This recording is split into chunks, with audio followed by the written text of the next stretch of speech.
मैं तुमसे मिलने नहीं आ सकती, मेरे पति को पता चल जाएगा। क्या मतलब मैं नीचे नहीं आ सकती? तुम्हारी सोसाइटी के नीचे ही खड़ा हूँ, इंतजार कर रहा हूँ तुम्हारा, जल्दी आओ। क्या तुम मेरे सोसाइटी में हो? देखो तुम समझने की कोशिश करो, मेरी शादी हो चुकी है। मैं तुमसे नहीं मिल सकती। प्लीज मैं तुम्हारे आगे हाथ जोड़ रही हूँ, चले जाओ प्लीज। देखो मुझे पता है तुम्हारी शादी हो चुकी है, और अगर तुम चाहती हो कि मैं कोई सीन क्रिएट ना करूँ ना, तो चुपचाप नीचे आ जाओ, वरना मैं ऊपर आ जाऊंगा। और हाँ, मुझे तुम्हारा फ्लैट नंबर भी पता है। मैं तुम्हें एक बात कब तक समझाऊं?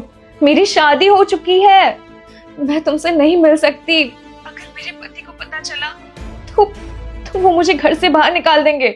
लगता है तुम ऐसे नहीं मानोगी, मुझे ही ऊपर आना पड़ेगा। अच्छा ठीक है। हाँ, वो मैंने फाइल सबमिट करवा दी थी, बाकी के कल आता हूँ। आ गए आप? हाँ, जस्ट अभी आया हूँ, थोड़ा कॉल पे बिजी हूँ मैं। कोई बात नहीं, अब बात कर लीजिए। वो मैं ये कह रही थी कि नीचे मेरा पार्सल आया है, मैं वो लेके आती हूँ। ठीक है। हाँ,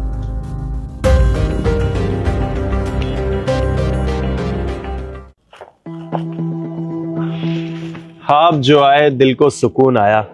वैसे काफी सुंदर लग रही हो। मुझे तुम्हारा कोई फूल नहीं चाहिए। बताओ क्यों बुलाया तुमने मुझे यहाँ? काफी वक्त गया था ये खूबसूरत चेहरा देखे, इसलिए सोचा क्यों ना तुमसे मिला जाए। लेकिन मैं तुमसे नहीं मिलना चाहती। तुम्हें समझ में नहीं आता क्या? फोन पे भी मैंने तुम्हें मना किया था। मेरी अब शादी हो चुकी है, और शादी के बाद ना एक लड़की की लाइफ बहुत अलग होती है। वैसे तुम्हें पता था ना मैं तुमसे कितना प्यार करता हूँ, फिर भी तुमने शादी कर ली। ये तुमने अच्छा नहीं किया। देखो तुम मुझसे प्यार करते थे, लेकिन मैं तुमसे प्यार नहीं करती थी। और वैसे भी मैंने तुम्हारा रिजेक्ट कर दिया था, और हमारे बीच ऐसा कुछ भी नहीं है। अच्छा, और जो मैंने तुम्हें लाखों रुपए दिए थे वो? पैसे? हाँ, वही पैसे जो मैंने तुम पे खर्च किए थे। लेकिन तुम तो मेरे दोस्त हो, इसलिए मैंने तुमसे हेल्प मांगी थी। ये तुम्हारी गलती है कि तुमने मुझे अपना दोस्त समझा, लेकिन मैं तो तुमसे प्यार करता था ना, और प्यार के नाते मैंने तुम्हारी हेल्प की थी। इतना भी अच्छा नहीं हूं मैं कि दोस्ती के नाते ऐसे लाखों रुपए दे दूं किसी को। शर्म आती है तुम्हें अपना दोस्त कहते हुए? मुझे पहले पता होता ना कि तुम्हारी नियत ऐसी है, तो फिर मैं कभी तुमसे पैसे नहीं मांगती। अच्छा, तो तुम्हें पता चल गया मेरी नियत का। चलो तो अब जाओ, मेरे पैसे लेकर आओ। पैसे लेकर आऊं? लेकिन इतनी जल्दी मैं कहां से पैसे लाऊंगी? देखो मैं तुम्हारे सारे पैसे लौटा दूंगी, लेकिन प्लीज मुझे 1-2 दिन का टाइम दो। कोई टाइम वाइम नहीं, टाइम तो तुम मेरा पहले ही बहुत वेस्ट कर चुकी हो। चुपचाप ऊपर जाओ और पैसे लेकर आओ। देखो मेरी बात को समझो, 3 लाख रुपए इतना बड़ा अमाउंट है, कोई छोटा अमाउंट नहीं है। और मैं इतनी जल्दी इतने सारे पैसे कहां से लाऊंगी? देखो तुम्हारी बकवास सुनने का टाइम नहीं है मेरे पास। या तो तुम मेरे पैसे मुझे अभी दोगी, या फिर मैं तुम्हारे पति से बात करता हूँ। देखो प्लीज समझो, मैं इतनी जल्दी इतने सारे पैसे नहीं ला सकती, और मैं तो ये बात अपने पति को भी नहीं बता सकती। समझ सकता हूँ, तुमसे प्यार किया है मैंने। तुम्हें एक और ऑप्शन देता हूँ, क्यों ना तुम शादी के बाद वाला अफेयर, एक्स्ट्रा मैरिटल अफेयर मेरे साथ रखो, तो तुम्हें कोई पैसे नहीं देने पड़ेंगे। ये क्या बकवास बातें कर रहे हो तुम? तुम्हें क्या लगता है कि मैं तुम्हारे साथ एक्स्ट्रा मैरिटल अफेयर रखूंगी? कभी नहीं। मैं अपने पति से बहुत प्यार करती हूँ, उन्हें कभी धोखा नहीं दूंगी। और रही बात तुम्हारे पैसों की, तो तुम्हारे पैसे तुम्हारे मुंह पर मारती हूँ। ठीक है, जल्दी जाओ और पैसे लाओ, तुम्हारा यही इंतजार कर रहा हूं मैं।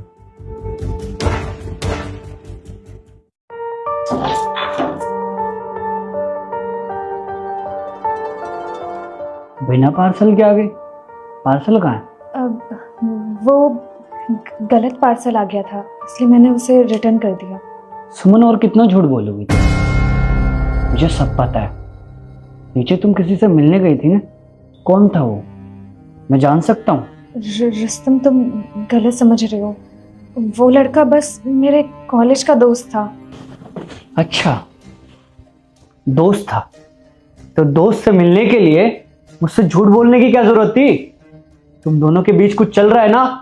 वो कॉलेज टाइम में मेरे पापा की बहुत ज़्यादा तबीयत खराब हो गई थी, इसलिए उनके ऑपरेशन के लिए कुछ पैसों की नीड थी, तो मैंने बस इससे हेल्प मांगी। लेकिन मुझे ये बात बाद में पता चली कि उसके इंटेंशन मुझे लेके सही नहीं थे। उसने बाद में मुझे प्रपोज भी किया था, लेकिन मैंने उसे साफ मना कर दिया। लेकिन जब आज उसे पता चला कि मेरी शादी हो गई है, तो वो मुझे परेशान करने यहाँ तक आ गया। देखो, बहुत झूठ सुन लिया मैंने तुम्हारा। ऐसी झूठी औरत के साथ ना मैं रिश्ता रखना नहीं चाहता। अपना सामान उठाओ और निकलो यहाँ से। रुस्तम, तुम ये कैसी बात कर रहे हो? मैं कहाँ जाऊंगी? और सच बोलो तो वही मेरे पीछे पड़ा है। मैं उसे बिल्कुल भी नहीं चाहती।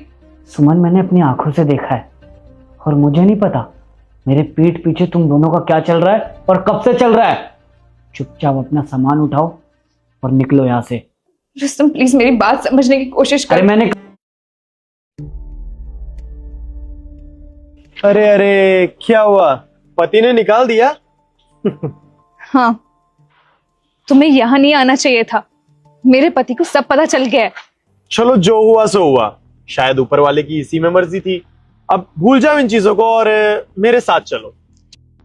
हाथ छोड़ो मेरा। मैं तुम्हारे साथ कहीं नहीं जाऊंगी।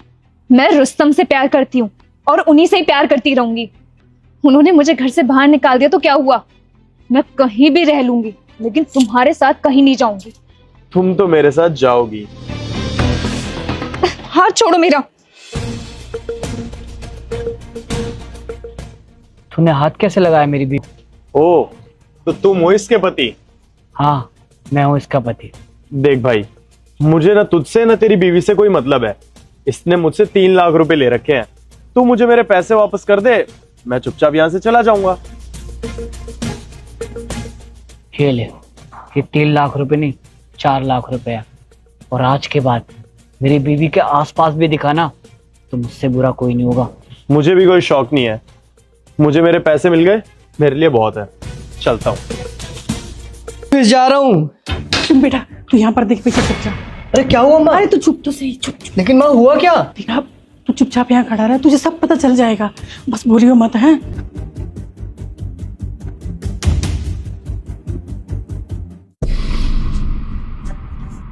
सुन बुढ़िया, 1 कप कॉफी बना के लिया। मैं क्यों बनाऊं कॉफी? मैं नौकर हूं क्या? और ये लड़का कौन है? क्यों, तो जानती नहीं है कैसे? ये बॉयफ्रेंड है मेरा। एक ही बात तुझे 10 बार बताऊंगी। अच्छा, बॉयफ्रेंड है तेरा? ये बात रुस्तम को पता है? सासू माँ, आप थोड़ी दिमाग से पैदल हो क्या? मैं अपने पति को जाकर ये बताऊंगी कि ये मेरा बॉयफ्रेंड है, और आपके मुंह से भी नहीं निकलना चाहिए, समझी? देख बहू, ये सब ना तू ठीक नहीं कर रही है। अरे मेरा बेटा तुझ पे कितना विश्वास करता है, कितना भरोसा करता है तुझ पे, और तू उसके साथ ये सब कर रही है। बुढ़िया, तेरा क्या मतलब बनता है इन सब बातों के बीच में आने का? तुझे जो काम बोला है ना वो कर, समझी? मतलब बनता है मेरा। रुस्तम बेटा है मेरा, और ये लड़की उसकी पत्नी है, इस घर की बहू है, और मेरे बेटे को ये धोखा दे रही है। तो क्या मैं चुपचाप सब देखती रहूं? ओ बुढ़िया, तुझे ना बीच में बोलने की ज्यादा जरूरत नहीं है। और वैसे भी मैं तुझे सास वास नहीं मानती, मैं बस तुझे इस घर की नौकरानी मानती। और हाँ, चुपचाप जाके मेरे लिए कॉफी बना। वैसे भी ये फालतू बातों से ना मेरे सिर में दर्द हो रहा है। देख, मैं ना हमेशा से तेरी बदतमीजियां सहन करती रही। कोई बात नहीं, मेरे बेटे की पत्नी है, लेकिन अब मैं ये सब ना बर्दाश्त नहीं करूंगी। और ये सब मैं इसलिए कर रही थी कि शायद तू मेरे बेटे से प्यार करती है, लेकिन मुझे सब पता चलने के बाद ना अब मैं ये सब नहीं करूंगी। तुझसे जो बनता है ना कर ले तू, मैं नहीं करूंगी कोई काम। अच्छा, लगता है तूने मेरा असली चेहरा देखा नहीं है। अगर मैं अपने पे आऊंगी ना तो तुझे इस घर से निकलवा दूंगी, समझी? अरे बुढ़िया, शुक्र कर मेरी बेबी का कि तुझे इतनी अच्छी खासी जिंदगी मिल रही है इसकी वजह से। बेबी, मैं बोलता हूं तुम इसे घर से बाहर ही निकाल दो। जब ये रोड पे धक्के खाती घूमेगी ना, तब इसे पता चलेगा कि तुमने इसके ऊपर कितना बड़ा एहसान कर रखा है इस घर में रख के। सही कह रहे हो तुम। इस बुढ़िया को ना घर से बाहर निकालना ही पड़ेगा। अच्छा, तो तू मुझे घर से बाहर निकालेगी? तू क्या समझ रही है रुस्तम तेरी बातों में विश्वास कर लेगा? पति है मेरा और बहुत प्यार करता है मुझसे। अगर मैंने रोने का ड्रामा भी कर दिया ना तो तुझे इस घर से बाहर निकाल देगा। रुस्तम इतना भी बेवकूफ नहीं है जो अपनी माँ को घर से निकाल दे, वो भी सिर्फ ऐसी लड़की के लिए जो मेरे पीठ पीछे मुझे धोखा दे रही है। रुस्तम, आप यहाँ क्या कर रहे हो? आप तो फंस गए थे ना। मैं यहाँ क्या कर रहा हूँ? अगर मैं आज यहाँ पे नहीं होता तो तुम्हारी हकीकत कैसे पता चलती? और हाँ, ये है ना तुम्हारा बॉयफ्रेंड जो मेरे ऑफिस जाने के बाद मेरे पीठ पीछे इसके साथ गुलछर्रे उड़ाती हो। और मैंने कभी नहीं सोचा था सुमन कि तुम मुझे ऐसा धोखा दोगी, क्योंकि यार तुम मुझसे कितना प्यार करती थी, मेरी हर छोटी छोटी चीजों का ध्यान रखती थी। लेकिन अब समझ में आ रहा है वो सिर्फ एक दिखावा था ना तुम्हारा। और तुमने मुझे कितना धोखे में रखा यार। तुमने मेरे ही घर में मेरी माँ को नौकरानी बना के रखा है। नहीं नहीं रुस्तम, ऐसा कुछ भी नहीं है। तुम गलत सोच रहे हो। क्या कहा? मैं गलत सोच रहा हूँ? अरे इतना सब कुछ जानने के बाद तुम ये सोच रही हो कि मैं तुम पे भरोसा करूंगा? कभी नहीं सुमन। और मेरी जिंदगी की सबसे बड़ी गलती थी कि मैंने तुम जैसी लड़की दी की। एक बात बताओ सुमन, मैंने तुमसे शादी किस लिए की थी? ताकि तुम मेरी मम्मी का ख्याल रख सको। लेकिन तुमने मेरे पीठ पीछे मेरी मम्मी के साथ ऐसा सलूक किया। कभी नहीं चाहता। इन चीजों से तो एक बात साफ पता चलती है सुमन, कि तुम्हें मेरे खोने का कोई डर नहीं है, क्योंकि तुम मुझसे प्यार ही नहीं करती। अब मैं तुम्हें ना 1 मिनट भी इस घर में नहीं देख सकता। अपने बॉयफ्रेंड को पकड़ो और यहां से निकलो। देखा ना, आज मेरे बेटे को सब पता चल गया। और देख अब तेरे साथ क्या होता है। अच्छा, तो इन्होंने तुमको भड़काया है। देखो रुस्तम, तुम खामखा इनकी बात पे यकीन कर रहे हो, जबकि ऐसा कुछ भी नहीं है। तुझे क्या लगता है अभी भी मैं तेरी बातों पे विश्वास करूंगा? कभी नहीं। वो तो अच्छा हुआ मेरी माँ ने तेरा असली चेहरा दिखाया। भाई एक बार मेरी बात तो सुन। ओए, बिल्कुल चुप। तेरी बात सुनने के लिए नहीं खड़ा मैं यहाँ पे। अगर मेरे घर का सिक्का खोटा नहीं होता ना, तो तू यहाँ पे दिखाई भी नहीं देता। और इससे पहले मैं पुलिस को कॉल करूं, चुपचाप चला जा यहाँ से। निकल। और तू खड़ी खड़ी मेरी शक्ल क्या देख रही है? चुपचाप से निकल जा, वरना तेरे घर वालों को बुलाऊं। रुस्तम मेरी बात सुनो। अरे मुझे कुछ नहीं सुनना तेरी बात। इतना सब होने के बाद भी सुनूंगा क्या मैं? निकल।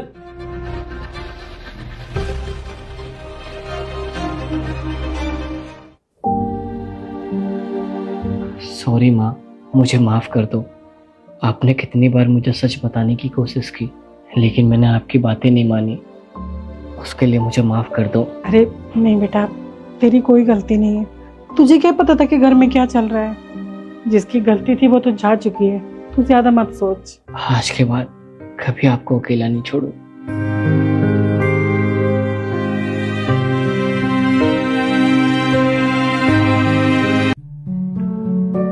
ये क्या कर रहा है तू? ये मेरे फेंके हुए जूते क्यों पहन रहा है? दे मेरे जूते। ये जूते मेरे हैं। लेकिन ये जूता तो आपने फेंक दिया था ना। मैं अपने जूते फेंकूं या कुछ भी करूं, तू मेरे जूते दे। अरे तुम इतना टाइम, 1 सेकंड, ये मेरे नए जूते कहाँ ले गए? अब मैं तुम्हें दूसरे जूते गिफ्ट कर दूंगी, अभी थोड़ा अर्जेंट है। अरे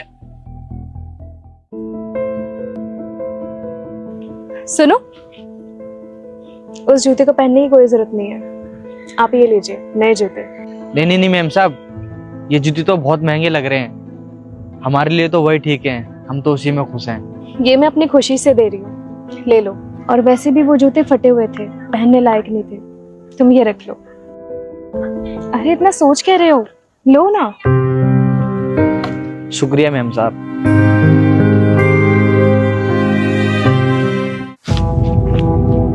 तुमने मेरे जूते इसे क्यों दिए? अरे तुम चलो कार में।